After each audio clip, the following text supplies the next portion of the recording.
นี่คือภาพน้ำตกหน้าผาอยู่บ้านห้วยหวดตำบลจันทน์เนี่ยภาพน้ำตกได้ทั้งเทิงเลยนี่ก็เป็นสะพานเลยนี่เป็นสะพานนะสะพานเลยเป็นสะพานข้ามไปผู้ใดไปเบิ่งหน้าผาน้ำตกสูงที่สุดหน่วยงานทางเทิงไปละแต่มองนี้ทางใต้นี่ก็เป็นห้วยฮูเด้เป็นห้วยหินว่าไงสิห้วยหินมันนี่ได้เนี่ยคือเทิงหน้าผาเลยมองหน้าผาน้ำตกของบ้านห้วยหวดตำบลจันทน์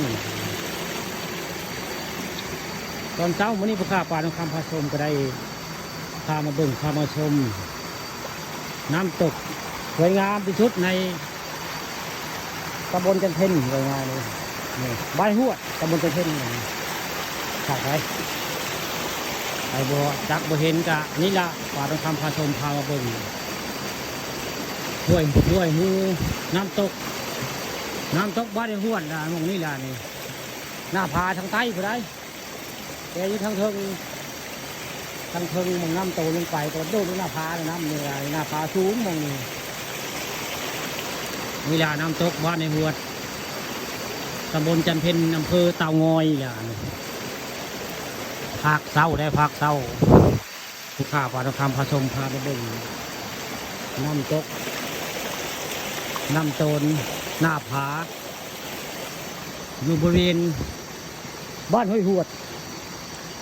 ตำบลจันทน์อำเภอเตางอยได้ภาคได้บรรยากาศน้ำตกน้ำโตนอยู่บ้านห้วยหวดตำบลจันทน์อำเภอเตางอยนั่นก็เป็นสะพานข้ามไปก็ได้ไปเบิ่งหน้าผาสูงกำนันผู้บ่อสาวดูหน้าผากะนี่ละความสะพานนี่ไปก็จะเห็นได้เห็นหน้าผาสูงที่สุดของในบ้านในหัวเลยง่ายกลายไปอีกได้อันนี้ก็เป็นถ้ำได้เป็นถ้ำอันนี้เป็นถ้ำเป็นถ้ำตรงนี้เป็นถ้ำเป็นบริเวณถ้ำเป็นบัวใหญ่ของถ้ำก็ได้แต่มองนี่ก็คือเป็นน้ำโตนลงไปบริเวณหน้าผาเมื่อนี่ถ่ายไปทางใต้เพราะว่า